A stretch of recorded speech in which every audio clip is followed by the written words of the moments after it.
A prologue made by an uncertain author. This Jesus was the son of Sirach, and grandchild to Jesus of the same name with him.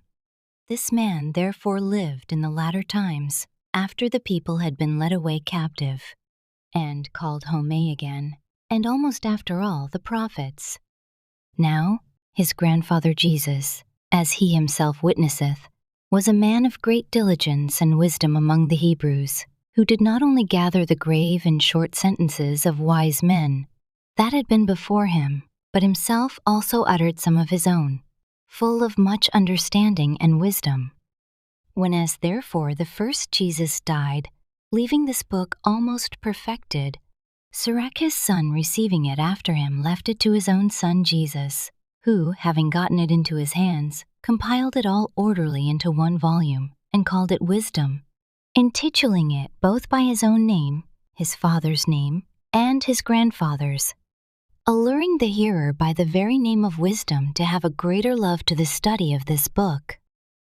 It containeth therefore wise sayings, dark sentences, and parables, and certain particular ancient godly stories of men that pleased God, also his prayer and song, moreover, what benefits God had vouchsafed his people, and what plagues he had heaped upon their enemies. This Jesus did imitate Solomon, and was no less famous for wisdom and learning, both being indeed a man of great learning, and so reputed also. The prologue of the wisdom of Jesus the son of Sirach. Whereas many and great things have been delivered unto us by the law and the prophets, and by others that have followed their steps, for the which things Israel ought to be commended for learning and wisdom, and whereof not only the readers must needs become skillful themselves, but also they that desire to learn be able to profit them which are without, both by speaking and writing. My grandfather Jesus, when he had much given himself to the reading of the law, and the prophets, and other books of our fathers, and had gotten therein good judgment, was drawn on also himself to write something pertaining to learning and wisdom, to the intent that those which are desirous to learn and are addicted to these things might profit much more in living according to the law. Wherefore let me entreat you to read it with favor and attention, and to pardon us, wherein we may seem to come short of some words, which we have labored to interpret. For the same things uttered in Hebrew, and translated into another tongue, have not the same force in them, and not only these things, but the law itself, and the prophets, and the rest of the books, have no small difference when they are spoken in their own language. For in the 38th year coming into Egypt, when Euergetes was king, and continuing there some time, I found a book of no small learning. Therefore I thought it most necessary for me to bestow some diligence and travail to interpret it, using great watchfulness and skill in that space to bring the book to an end, and set it forth for them also, which in a strange country are willing to learn, being prepared before in manners to live after the law. Sirach, Ecclesiasticus, Chapter 1. All wisdom cometh from the Lord, and is with him forever. Who can number the sand of the sea, and the drops of rain, and the days of eternity? Who can find out the height of heaven, and the breadth of the earth, and the deep, and wisdom? Wisdom hath been created before all things, and the understanding of prudence from everlasting. The word of God Most High is the fountain of wisdom, and her ways are everlasting commandments. To whom hath the root of wisdom been revealed? Or who hath known her wise counsels? Unto whom hath the knowledge of wisdom been made manifest? And who hath understood her great experience? There is one wise and greatly to be feared, the Lord sitting upon his throne. He created her, and saw her, and numbered her, and poured her out upon all his works. She is with all flesh according to his gift, and he hath given her to them that love him. The fear of the Lord is honor, and glory, and gladness, and a crown of rejoicing. The fear of the Lord maketh a merry heart, and giveth joy, and gladness, and a long life. Whoso feareth the Lord, it shall go well with him at the last, and he shall find favor in the day of his death. To fear the Lord is the beginning of wisdom, and it was created with the faithful in the womb. She hath built an everlasting foundation with men, and she shall continue with their seed. To fear the Lord is fullness of wisdom, and filleth men with her fruits. She filleth all their house with things desirable, and the garners with her increase. The fear of the Lord is a crown of wisdom, making peace, and perfect health to flourish, both which are the gifts of God, and it enlargeth their rejoicing that love him. Wisdom raineth down skill and knowledge of understanding standing, and exalteth them to honor that hold her fast. The root of wisdom is to fear the Lord, and the branches thereof are long life. The fear of the Lord driveth away sins, and where it is present, it turneth away wrath. A furious man cannot be justified, for the sway of his fury shall be his destruction. A patient man will tarry for a time, and afterward joy shall spring up unto him. He will hide his words for a time, and the lips of many shall declare his wisdom. The parables of knowledge are in the treasures of wisdom, but godliness is an abomination to a sinner. If thou desire wisdom, keep the commandments, and the Lord shall give her unto thee. For the fear of the Lord is wisdom and instruction, and faith and meekness are his delight. Distrust not the fear of the Lord when thou art poor, and come not unto him with a double heart. Be not an hypocrite in the sight of men, and take good heed what thou speakest. Exalt not thyself, lest thou fall, and bring dishonor upon thy soul. And so God discover thy secrets, and cast thee down in the midst of the congregation. Because thou camest not in truth to the fear of the Lord, but thy heart is full of deceit. Chapter 2. My son, if thou come to serve the Lord, prepare thy soul for temptation. Set thy heart aright, and constantly endure, and make not haste in time of trouble.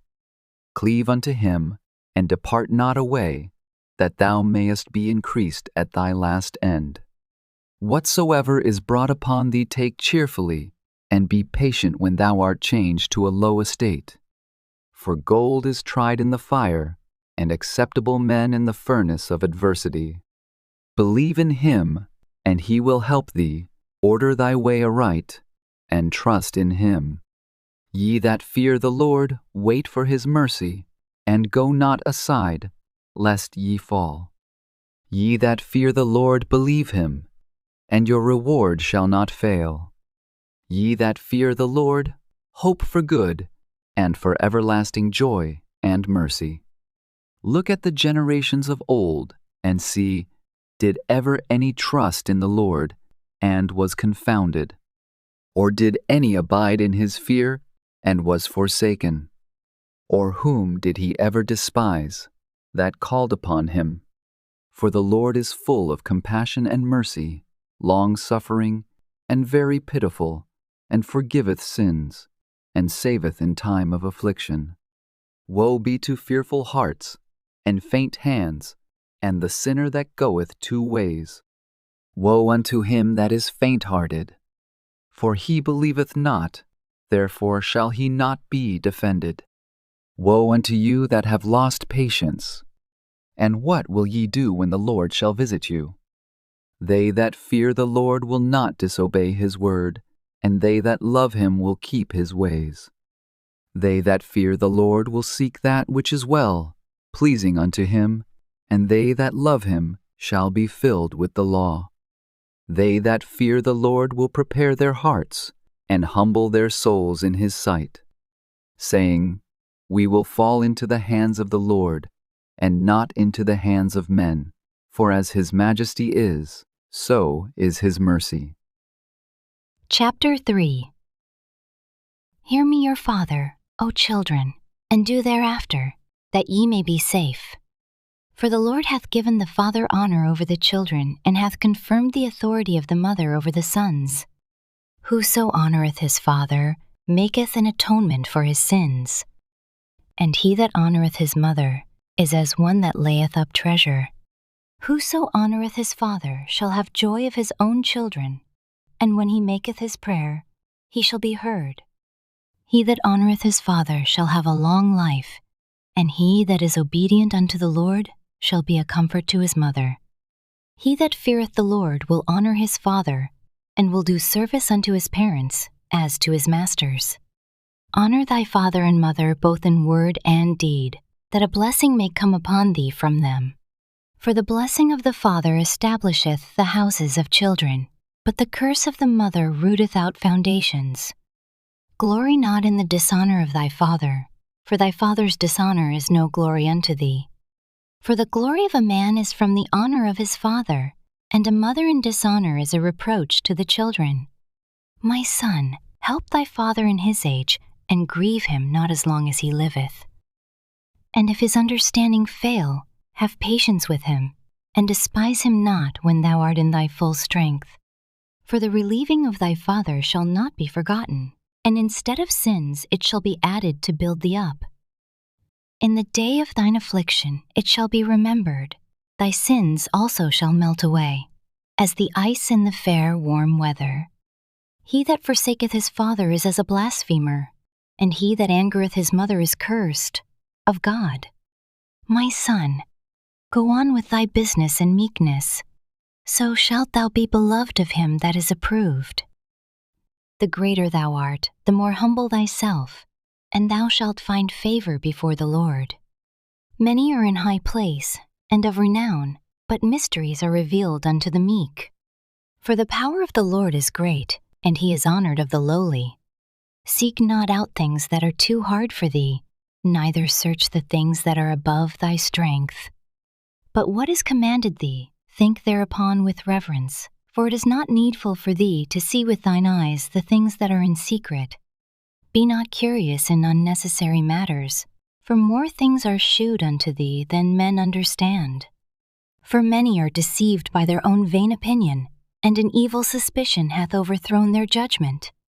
Without eyes thou shalt want light. Profess not the knowledge, therefore, that thou hast not. A stubborn heart shall fare evil at the last, and he that loveth danger shall perish therein. An obstinate heart shall be laden with sorrows, and the wicked man shall heap sin upon sin. In the punishment of the proud there is no remedy, for the plant of wickedness hath taken root in him. The heart of the prudent will understand a parable, and an attentive ear is the desire of a wise man. Water will quench a flaming fire, and alms maketh an atonement for sins. And he that requiteth good turns is mindful of that which may come hereafter, and when he falleth, he shall find a stay.